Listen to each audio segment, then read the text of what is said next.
Tando kalau adat itu tidak abadi dan bukan dari Allah, beda kampung lah balain adatnya. Tapi tando kalau agama itu suci, walaupun beda negara, beda suku, sholatnya, subuhnya tetap 2 rakaat. Setelah pindah kemari, subuh bertambah 2,5 enggak? 2,5. Enggak, kalian enggak?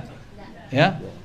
Jadi Ambo berharap kepada para pengetua dan ibu-bunda kandung kok, jangan membawa kesaklekan adat kemanapun.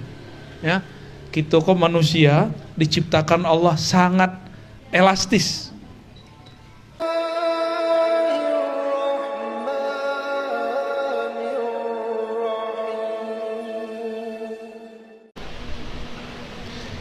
Assalamualaikum warahmatullahi wabarakatuh. Alhamdulillahilladzi ja'alana min ummati sayyidina Muhammad sallallahu alaihi wasallam. Asyhadu an la ilaha illallah, asyhadu anna Muhammadan abduhu wa rasuluh. Allahumma salli wa sallim barik ala sayyidina Muhammad. Mohon maaf nih Pak Panitia, ini mati aja. Ya. Kurang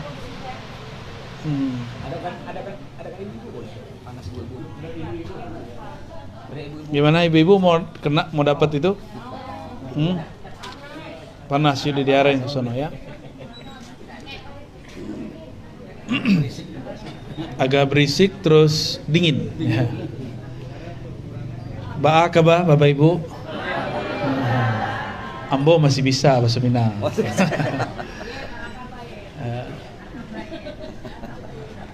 Alhamdulillah Ambo lahir di Payakumbuh. Lahir di Payakumbuh. Ibu sukunya Pitopang. Oh, Pitopang. Ayah dari ibu orang Agam Bantolaweh. Jadi inye Ambo. Tapi nenek Ambo orang Payakumbuh asli. Ya. Jadi di dalam badan Ambo mengalir 2 darah. Darah orang Agam nan baga. Darah orang Pakumbuh. Orang Pakumbuh itu kan suku Batani. Ya. Jadi penyaba. Kalau orang Agam kan enggak. Di hari-harinya orang untuk beranggalih kan. Tiga sibu. Sana. Kalau Pakumbuh nah ditanam dulu. Beda-beda karakter ya.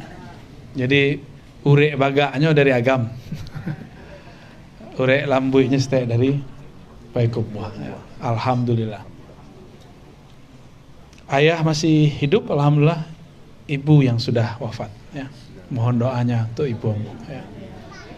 Alhamdulillah jauh-jauh ke Kalimantan Barat, sobok jorang awak jo. Kalau di pertemuan sebelumnya kami ketemu dengan komunitas orang Arab ya, dengan Aminuh. Ya. Dahsyat orang Arab bisa melebur dengan orang-orang di Kalimantan. Udah seperti satu keluarga dan seharusnya orang Minang juga begitu ya. Suku bukanlah pembeda, justru suku itu untuk menambah saudara ya. Kalau adat Minang dibawa kemari pasti banyak tidak cocoknya. Maka temukanlah adat yang baru di siko. Ambil prinsipnya adat bersandi syarak, syarak bersandi kitabullah. Ya, kitabnya tidak boleh diganti, adat boleh diganti. Makanya adat dan sebenar adat itulah Al-Quran dan Sunnah, itu nggak boleh diganti. Tapi kalau adat yang adat istiadat, jangan terlalu kaku. Ya, adat adat itu bahasa Arab. Bukan bahasa Indonesia. Adat bahasa Arab ada, ya'udu, adatan, adat. Sesuatu yang dilakukan berulang-ulang oleh orang awam, oleh masyarakat biasa dianggap suci. Kalau dilanggar dianggap melanggar adat. Dibuang sepanjang adat. Nah, tunggu dulu, enggak semua yang dilanggar dari adat harus kena dam, kena sanksi. Yang kena sanksi itu yang adat sabana, adat itu yang betul-betul. Yang lain itu masih bisa dikompromikan Ya, biasanya mohon maaf ini karena masalah ibu-ibu biasanya kalau ada acara bawaan apa namanya itu, nah udah itu di kampung di Siko buat adat baru, buat kesepakatan baru kalau ada acara apa yang dilakukan, ya. Jadi nggak usah bawa saya suku Ceniago, nah, ya apa ambo suku Iko, itu di kampung, beda wilayah. Kami ambo Pitopang, beda Pitopang lah, beda wilayah, beda tradisi. Tando kalau adat itu tidak abadi dan bukan dari Allah, beda kampung lah balain adatnya. Tapi tando kalau agama itu suci, walaupun beda negara, beda suku, sholatnya, subuhnya tetap 2 rakaat.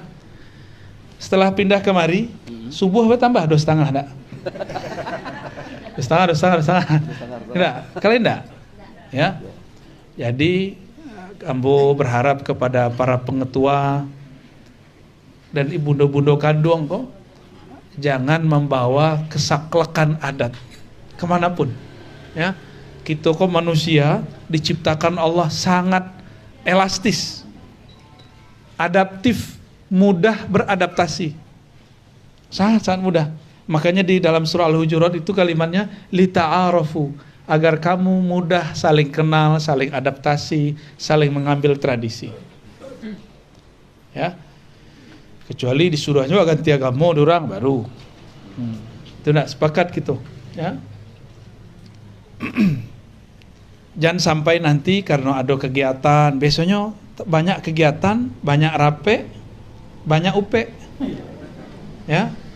Ambo kan dulu aktif dulu di komunitas semenjak dari mahasiswa S1 sampai S3.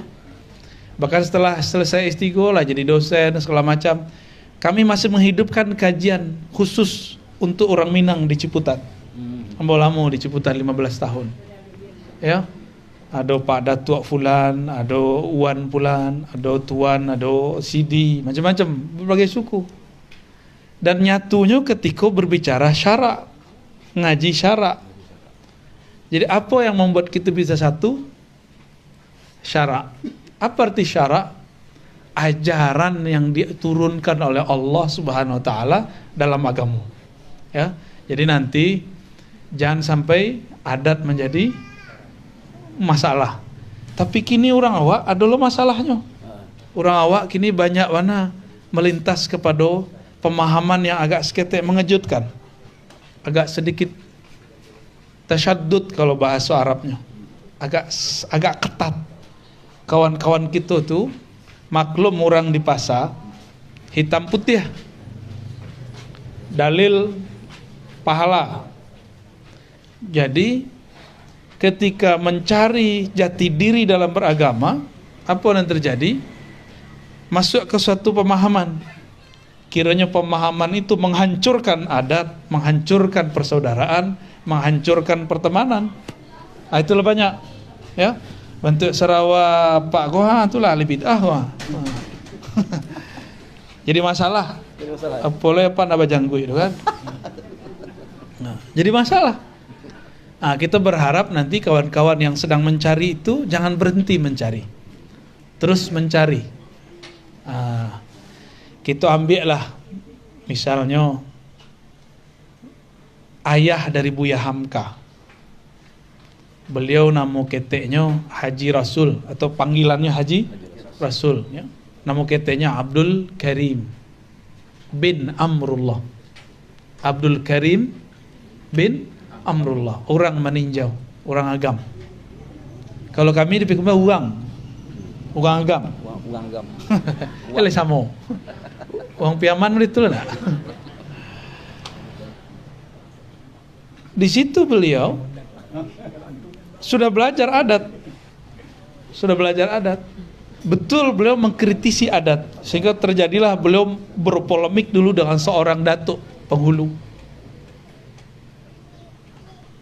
Akhirnya karena cara debatnya dianggap Belanda, beliau kena denda.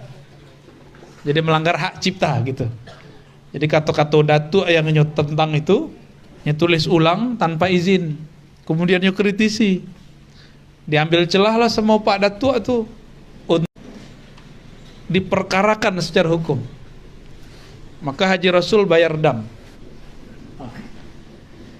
Haji Rasul ini berguru pertama kali kepada ayahnya. Ayahnya itu teman dari ulama, berteman dengan ulama. Beliau pun ulama. Gelar beliau kan Tuanku Kisai. Tuanku Kisai itu artinya orang yang bagus bacaannya, Imam Kisai. Imam Kisai itu imam qiraat.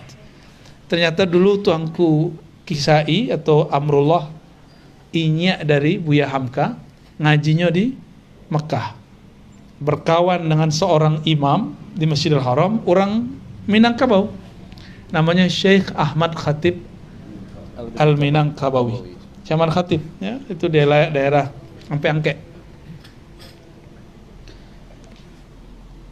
Mereka itu ngaji dan kemudian pernah mengkritisi adat. Jadi ulama-ulama kita dulu pernah mengkritisi adat ulama dan tidak masalah. Pulang-pulang ya berpolemik lamu. Cuma masalahnya adat yang dikritisi lumayan berat. Akhir beliau sempat dikucilkan. Ya. Adat itu dalam ilmu usul fikih terbagi dua. Adah salihah, adah fasidah. Adat yang baik, ada adat yang batil, adat yang rusak. Kejadian, kebiasaan yang diulang berkali-kali dan itu bagus. Contohnya musyawarah, ya. Orang kalau menikah di kampung kayak ado-ado, ada namanya itu, ya, musyawarah. Ini ya mama. Ya, tapi kadang-kadang dek harus melampai adat karena pulau dam. Nggak jadi orang tuh menikah. Banyak kejadian begitu. Bos harap di siko nggak ada umur itu leh. Ya, itu cukup di kampung awak. Kalau di siko nanti buat semacam kesepakatan baru. Ya, beberapa tahun lalu kami dari daerah Sarawak, kiranya ada satu wilayah di situ pun itu wilayah orang suku Minang. Bahasanya masih bahasa Minang. Ya, dan mereka ternyata sudah buat tradisi baru pun yang sesuai dengan rumpun Melayu. Ya, akece orang awak dulu di bumi di pijak di situ, di mana kita berada ikuti hukum dan tradisinya. Ya, jangan kejadian seperti di Sampit nanti. Ya, saudara-saudara beliau kan dulu mungkin ada yang kelewat adabnya, wallahu alam, kita nggak ngerti ya. Tapi, ya, Bapak Ibu yang dimuliakan Allah, jadi apa yang disebut adat, kebiasaan atau perilaku yang dilakukan berulang-ulang, ya. Dan ingat, adat tidak semuanya baik, ada yang baik, ada yang buruk. Kalau tradisi waktu kemenyusahan, bah kira-kira ringan kan, ya. Apa kata Nabi? Yassiru wala tu'assiru. Permudahlah, jangan persulit. Permudahlah, jangan tapi jangan juga menggampangkan. Jadi jangan kemudian meremehkan gitu. Yassiru, permudahlah. Wala tu'assiru. Jangan kemudian mempersulit. Orang tanah Melayu itu kan punya gelar negeri kata-kata, termasuk Minangkabau. Negeri kata-kata. Maksudnya itu. Suku bangece, suku baleh membaleh. Ada kasus di Jakarta, Pak. Kalau agak lucu, baleh membalehnya kini lah pakai bukan, pakai WA. Masalahnya bukan itu. Ada keluarga kita wafat. Itu hampir 1000 baca innalillahi di grup, tapi yang datang cuma 20-30 orang. Ya. Itu saking apa, membuat adat barunya. Itu tidak benar, ya. Takziah itu salah satu sunnah, ya. Salah satu sunnah. Nanti di takziah itu orang akan berdebat. Kalau ikut paham satu paham yang mengatakan nggak boleh begini, nggak boleh begitu. Ini kelompok bisa kita debat. Beragama sendiri pun bisa didebat. Yang nggak boleh debat agamanya, beragamanya boleh. Apa beda agama dengan beragama? Agama itu suci dari Allah. Kalau beragama, cara memahami, cara mengamalkan agama bisa salah, bisa benar. Kok model jilbabnya udah beda-beda kan? Nah, itu cara beragama. Ya, jenggotnya lain wah. Ya, cara beragama. Ya, jenggot Pak Kiai beda sendiri Pak Kiai, kayak saruh kon.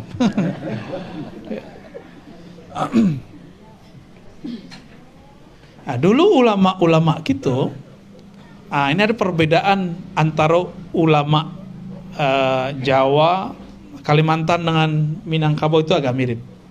Jadi dulu tidak ada pesantren, adanya dulu surau. Kalau orang Kalimantan nyebut surau apa? Surau, Melayu kan? Surau sama. Langgar, ya. Sholat suka dilanggar. Bisa dipahami dua makna ya. Orang Jawa punya tradisi namanya santri, pondok pesantren. Kata pondok entah dari bahasa lokal, entah dari bahasa Arab. Dalam bahasa Arab juga ada namanya funduk, tempat nginap. Ya, hotel itu disebut funduk. Pesantren, tempat orang belajar adab. Dulu sejak zaman Hindu-Buddha, bahkan sebelum Hindu-Buddha, ada orang-orang yang ingin belajar adab kepada pengetua, orang-orang bijak, disebut dengan santri. Ya, kalau di Payakumbuh, santri itu disebut uang sia. Kok uang sia? Uang sia itu inyo berasal dari sia, belajar kepada ulama di Payakumbuh. Maka kami menyebut dulu tuangku itu uang sia, orang nan sia. Sia itu jadi karakter orang alim, orang soleh. Kalau di agam mungkin tuangku kali ya, tuangku pakiyah, tuangku. Berarti emang karena rantaunya di daerah Piaman, maka kata tuangku yang muncul. Ya, kami istilahnya begitu, uang sia. Karena dulu yang sering ngaji itu uang sia. Perbedaannya apa? Kalau orang Jawa nyantri di satu tempat dan tinggal di situ, ya, tinggal di situ, mulazamah, ya, ngaji sekian lama kepada guru itu. Kalau di daerah Minangkabau tidak ada pesantren, namanya surau. Di tanah Melayu surau. Jadi nanti ada surau besar, ada pondok-pondok kecil. Itu disebut suraunya, misalnya orang Siak dari Siak, orang Sumania surau Sumania, orang Maninjau surau Maninjau, kayak gitu. Nanti setiap hari tuan guru, syekh, buya ngajar di situ, ngajar kitab. Selesai ilmu yang dikuasai buya nanti mengatakan, ini saya tulis surat, kamu datang ke kawan saya yang ada di surau seberang, ngaji kepada mereka. Dulu begitu. Ya, nah, ini perbedaan kita dengan orang-orang Jawa. Dulu kalau di Jawa satu, ya. Baik. Silakan nanti diikuti modelnya. Semoga nanti orang-orang kita punya lo pesantren nanti, nak. Ya, amin. Amin, amin. Jangan punya pasar saja. Kalau enggak, support buya-buya, kiai-kiai walaupun tidak satu suku. Ya. Jadi suku kok ada suku besar, ada suku kecil. Suku besar kita bangsa Indonesia, suku kecil Cie-Cie, Minangkabau, Jawa, Madura. Ada suku zahir, ada suku batin. Suku zahir sebagai sesama manusia, suku batin sebagai sesama hamba Allah. Dan Allah sudah membuat peraturan adat abadi. Innamal mu'minuna ikhwah. Sesungguhnya yang benar-benar merasa bersaudara itu orang yang percaya kepada Allah. Mau sukunya berbeda, kalau pemahamannya sudah sama, percayaannya sudah sama kepada Allah, maka mereka bersaudara. Maka saksikan Bapak Ibu, komunitas pengajian yang didasari atas percaya kepada Allah itu akan lebih kokoh kuat daripada komunitas suku. Coba lihat ya. Tapi komunitas suku akan hancur kalau salah pemahaman dalam beragama. Lah banyak ya di Jakarta sudah banyak kawan, semua kawan ndak sapo-sapo le keluar dari grup kecenya ahli bid'ah. Ya.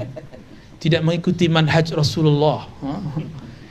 Katanya inyo saja yang ikut manhaj Rasulullah SAW. Lupakan itu, pemahaman itu. Ambil satu clue. Innamal mu'minuna ikhwah. Sesungguhnya yang bersaudara hanyalah orang beriman, ya. Bapak Ibu yang bukan Allah, karena waktu ambo pendek. Yang pentinglah bersobok je Bapak Ibu, ya. Kalau ndak bersobok beko berang lo Bapak Ibu, ya. Setelah itu kiranya, jadi kami baru tiba, ndak biasanya baru tiba langsung ceramah. Dan hari kini luar biasa ampe-tampe. Jadi mungkin tidak bisa lama, kami harus langsung jalan. Ya. Setelah ini kemana Pak Ahud? Ya, oke, baik. Jadi mohon dimaklumi ya Bapak Ibu ya. Insya Allah. Inti pesan ambo cik saja, buat persaudaraan atas dasar keimanan, bukan pemahaman. Kalau pemahaman ada jemaat tabligh, salafi, sufi, buatlah persaudaraan atas nama syahadat keimanan. La ilaha illallah Muhammad Rasulullah. Walaupun belain gaya jilbabnya, belain panjang jenggotnya, belain panjang celananya, iman kita cek kepada Allah, kepada Rasulullah SAW. Ya, lah sampai rasa. Ya, silakan dikembangkan, silakan diperkuat ikatan keluarga Minang IKM di Kalimantan Barat, Kota Pontianak khususnya. Semoga khidmah kita diridhai oleh Allah Subhanahu wa taala, ya. Mohon izin. Assalamualaikum warahmatullahi wabarakatuh.